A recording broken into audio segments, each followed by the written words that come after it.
에스겔서 29장 17절에서 21절 말씀입니다. 다 찾으신 줄 알고 제가 봉독하도록 하겠습니다.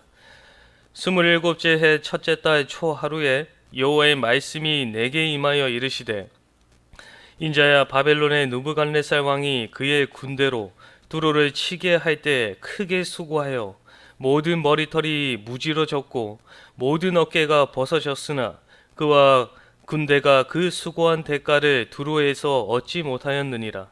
그러므로 주 여호와께서 이같이 말씀하셨느니라. 내가 애굽 땅을 바벨론의 느부갓네살 왕에게 넘기리니 그가 그 무리를 잡아가며 물건을 노략하며 빼앗아갈 것이라. 이것이 그 군대의 보상이 되리라. 그들의 수고는 나를 위하여 함인즉 그 대가로 내가 애굽 땅을 그에게 주었느니라. 주 여호와의 말씀이니라. 그날에 나는 이스라엘 족속에게 한 뿔이 돋아나게 하고 나는 또 내가 그들 가운데서 입을 열게 하리니 내가 여호와인 줄을 그들이 알리라.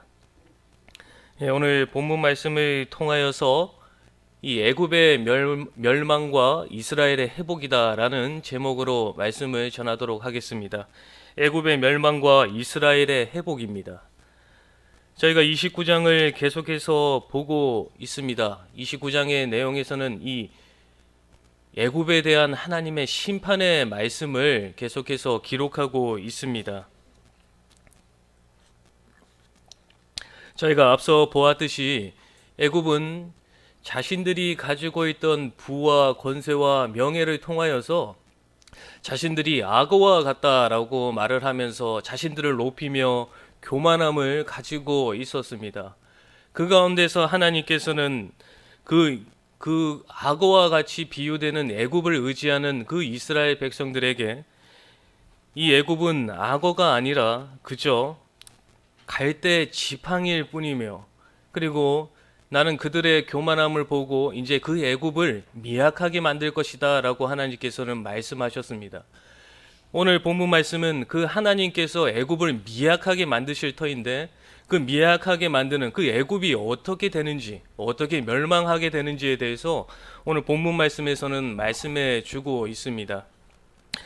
17절에 말씀해 보시면 또 27째 해 첫째 달 초하루에 여호와의 말씀이 내게 임하였다라고 말씀해 주고 있습니다. 이 애굽에 대한 심판의 말씀이 또 하나님의 에스겔 선지자를 통하여서 임하게 되었습니다.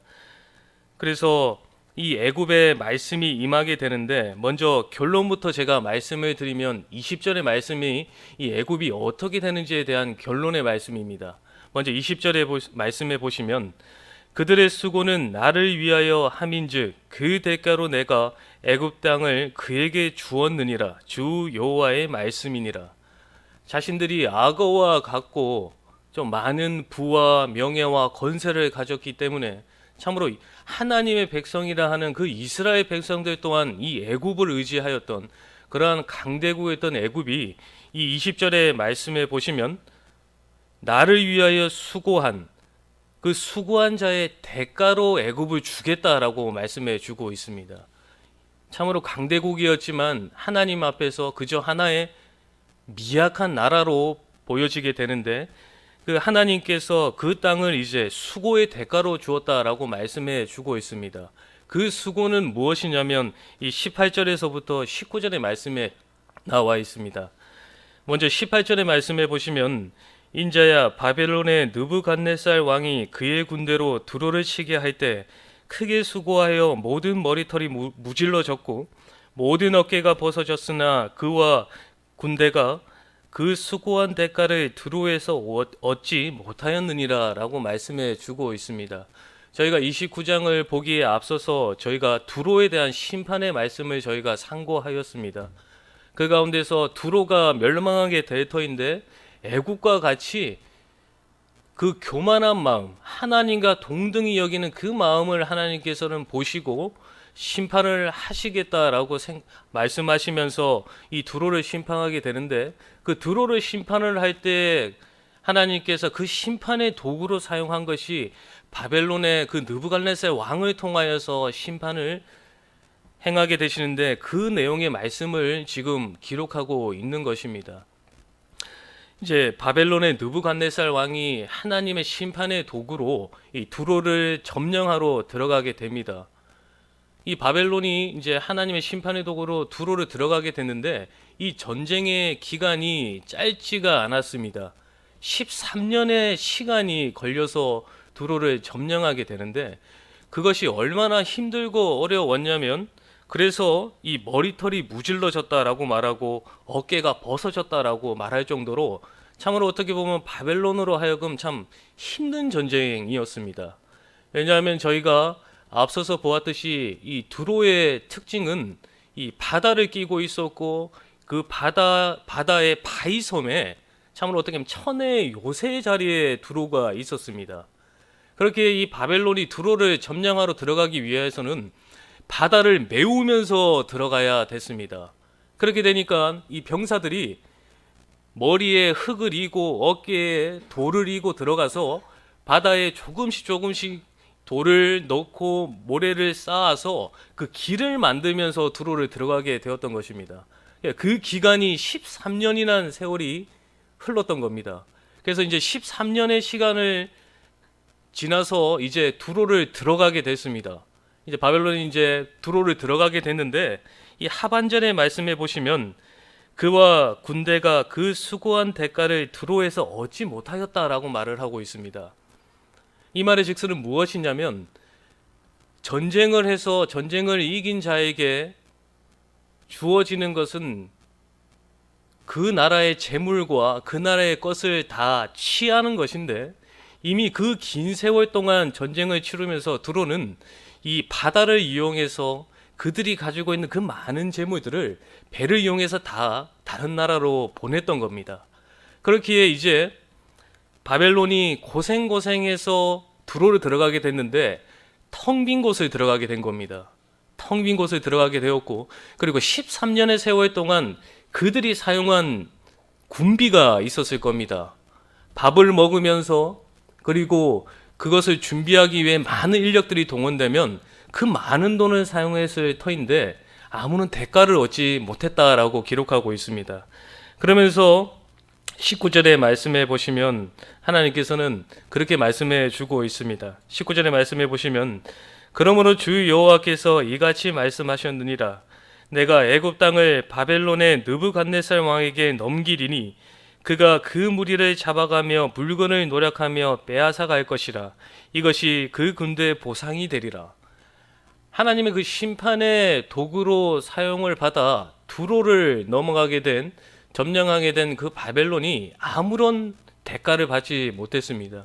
하나님께서는 그것을 보시고 이 애굽을 그들의 수고의 대가로 주게 된다라고 하나님께서는 말씀해 주고 있습니다.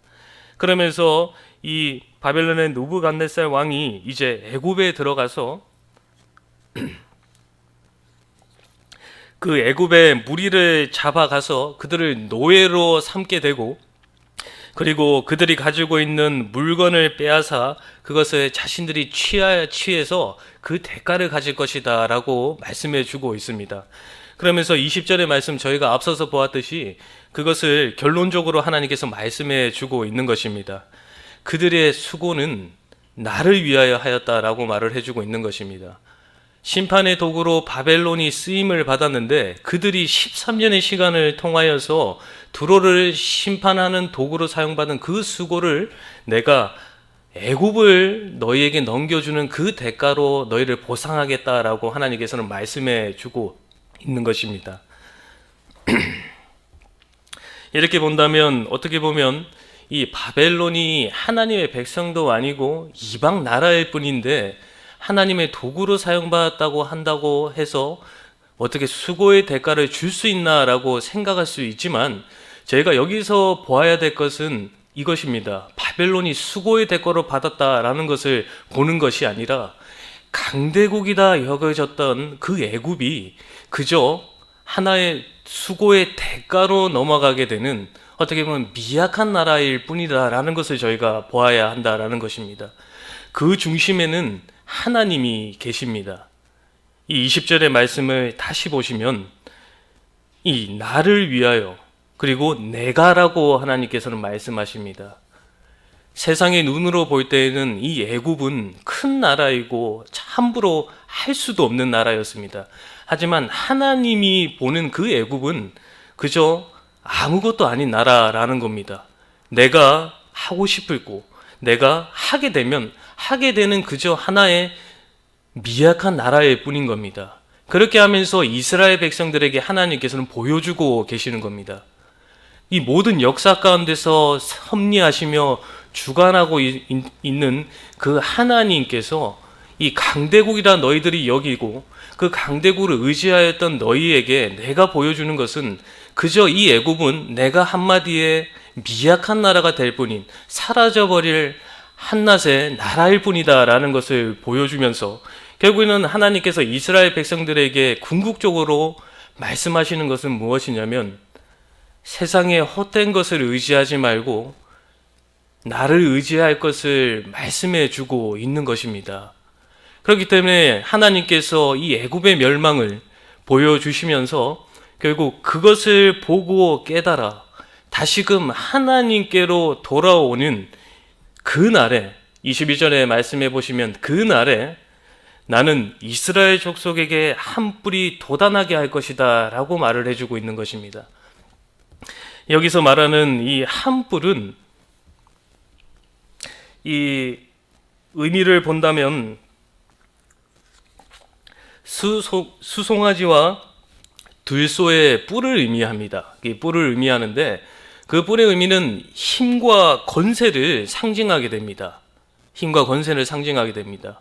이 말의 뜻은 무엇이냐면 하나님의 말씀을 하나님께서 하시는 그 뜻과 선하신 목적을 알고 다시금 하나님께 돌아오는 그 날에 하나님께서는 이스라엘 족속에게 한 뿔이 돋아나게 할 것이다. 힘과 권세를 가진 자가 다시금 이스라엘에게에서 나타나서 너희들을 회복할 것이다 라는 것을 하나님께서 말씀해 주고 있는 것입니다. 이 말씀은 궁극적으로 예수 그리스도를 의미하고 있습니다. 그렇기 때문에 이 말씀은 이스라엘 족속이다 라고 말을 했지만 오늘날 영적 이스라엘 백성인 저희들에게도 유효한 말씀이 됩니다.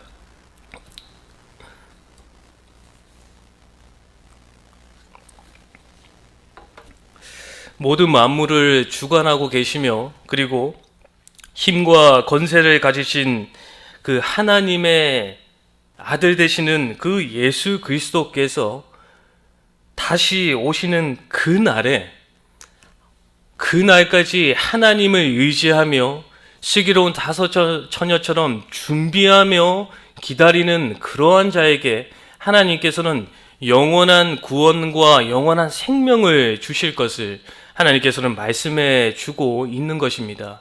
그렇기 때문에 저희가 주일의 말씀에 상고하였던 것처럼 바울이 왜 세상의 것을 배설물로 여기고 십자가의 것을 자랑하게 된 그 이유가 오늘 말씀과 동일한 말씀이 되는 것입니다. 하나님의 그 영원한 구원과 죄사함과 영원한 생명이 그 십자가의 사랑에 있는 것을 깨달았기에 바울은 세상의 것을 배설물로 여길 수 있었던 것입니다.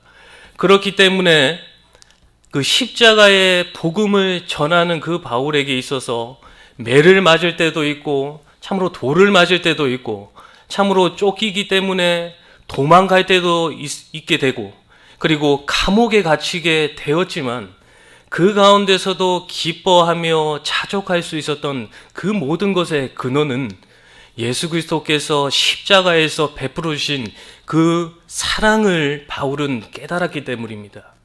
그렇기 때문에 저희들도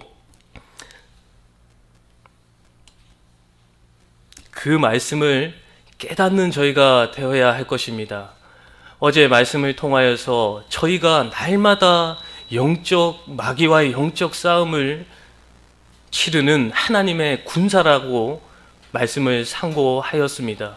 그리고 그 군사가 이길 수 있는 것은 비결은 무엇이냐면 하나님의 그 말씀을 가지고 성령의 검을 가지고 그것을 모든 영적 싸움을 이길 수 있다라고 저희가 배웠습니다.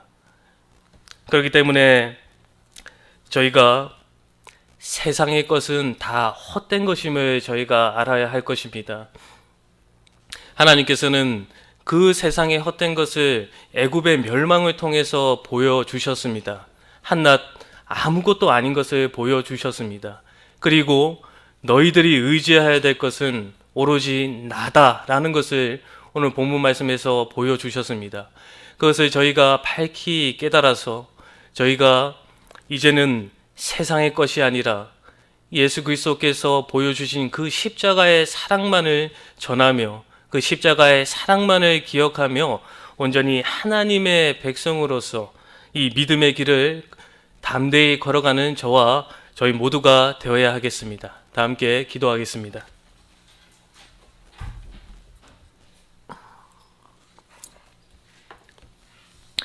하나님 아버지, 이스라엘이 의지하였던 애굽을 심판하심으로 참으로 세상의 것은 다 헛된 것임을 말씀하셨는데, 이제는 저희가 참으로 세상의 것을 배설물로 여기며 영원한 생명과 구원의 은혜를 베풀어 주신 그 예수 그리스도의 십자가만 자랑하는 저희가 되게 하여 주셔서 참으로 온전히 하나님만을 의지하며 하나님의 백성에게 주실 그 영원한 구원을 소망하며 믿음으로 주님을 기다리며 살아가는 저희 모두가 되게 하여 주시옵소서.